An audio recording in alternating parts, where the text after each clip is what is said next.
Bem, nesse desafio profissional, nós vamos falar sobre o ensaio de dureza Brinell em calotas.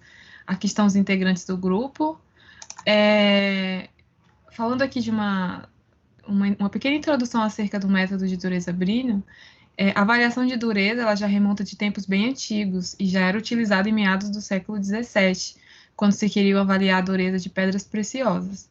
Essa avaliação era realizada através da fricção de uma lima sobre essas pedras. Em 1822, surgiu um método padronizado de ensaio de dureza, chamado escala de dureza Mohs. Porém, ele não foi muito eficaz ao ser testado em metais. Com isso, foi criado o método de ensaio de dureza Brinell. Esse ensaio foi divulgado em 1900. Ele foi o primeiro ensaio de penetração reconhecido na indústria. Ele foi muito bem aceito devido à relação entre os valores adquiridos no ensaio e os resultados de resistência à tração. Esse ensaio consiste em um penetrador de formato esférico, feito de aço temperado de elevada dureza, ou de carbeto de tungstênio, onde é comprimido por uma carga em uma superfície plana, limpa e polida de um certo metal por um determinado tempo. Então, o objetivo desse desafio é analisar os processos de ensaio de dureza Brinell em calotas, tal como seu comportamento ao ser ensaiado e submetido ao teste. Esse método, conforme vocês podem ir analisando aqui na figura abaixo, ele é um método de medição de dureza, como o próprio nome já diz, e consiste na compressão vagarosa de uma esfera de aço temperado de diâmetro D sobre uma superfície plana, polida e limpa de um metal, por meio de uma carga F, durante um tempo, representado pela letra T, produzindo uma calota esférica de diâmetro D e profundidade P. Aqui nessa figura abaixo nós temos o método de dureza Brinell.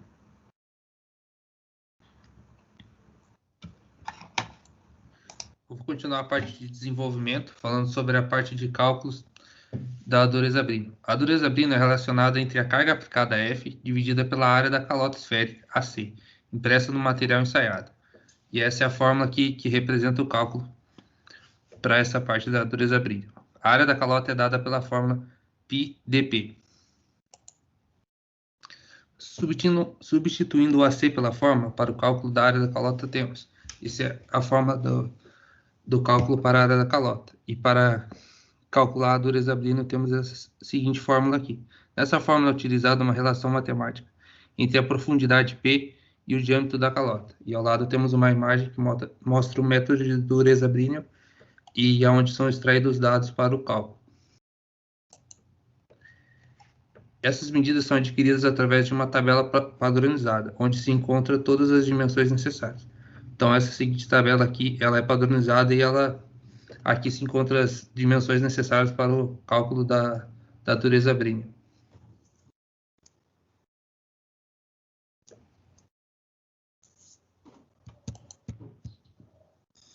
Dando sequência no desenvolvimento, o ensaio Brinell ele avalia a dureza dos metais não ferrosos, ferros fundidos, aços, produtos siderúrgicos em geral, e de peças não temperadas. Ele é o único ensaio utilizado e aceito para metais que não têm estrutura uniforme.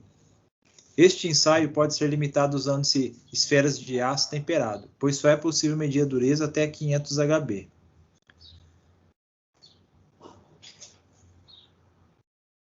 O ensaio realizado em superfícies cilíndricas com raio de curvatura menor que 5 vezes o diâmetro da esfera não deve ser realizado, porque haveria um escoamento lateral do material e a dureza a ser medida seria menor que a área real.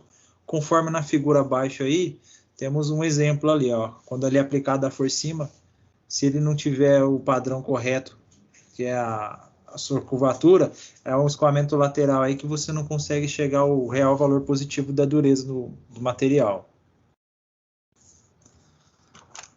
Em alguns materiais pode ocorrer erros de leitura, ocasionando deformações no contorno da impressão. Na figura abaixo, a gente tem uma superfície normal.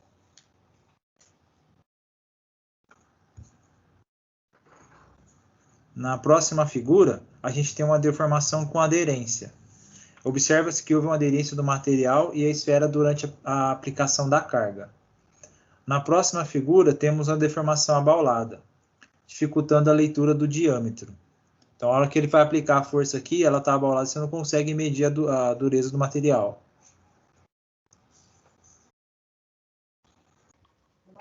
Dando continuidade no desenvolvimento, o ensaio padronizado proposto por Brino, ele é realizado com a carga de 3.000 kg-força e esfera de 10 milímetros de diâmetro, de aço temperado. O diâmetro da esfera ele é determinado em função da espessura do corpo de prova ensaiado. A espessura mínima é indicada em normas técnicas de método de ensaio. No caso da norma brasileira, a espessura mínima do material ensaiado tem que ser 17 vezes mais a profundidade da calota. E concluímos, né, que o método de ensaio de dureza Brinell apresentou-se muito eficaz em medir a dureza de metais não ferrosos, tais como suas vantagens na diminuição, né, dos prejuízos com desgaste de materiais. E conhecimento também da resistência mecânica do material, antes mesmo de ser utilizado para seu devido fim. Antes mesmo também que para a pessoa não ter um prejuízo depois de utilizar o material sem os seus devidos testes, né? Então, evitando assim a perca e a quebra do material em uso. Dessa forma, o ensaio de dureza Brinell, ele é muito importante para a indústria em geral, né? E aferir uma propriedade mecânica de determinado material determinará na especificação e comparação de materiais utilizados. Pode-se obter o resultado dos tratamentos térmicos, resultados de avaliação de resistência ao desgaste por abrasão e desgaste por erosão dos materiais e muitos outros, né? Essas aqui são as referências que utilizamos para se basear o nosso projeto. E aqui é a continuidade delas. Agradecemos a atenção.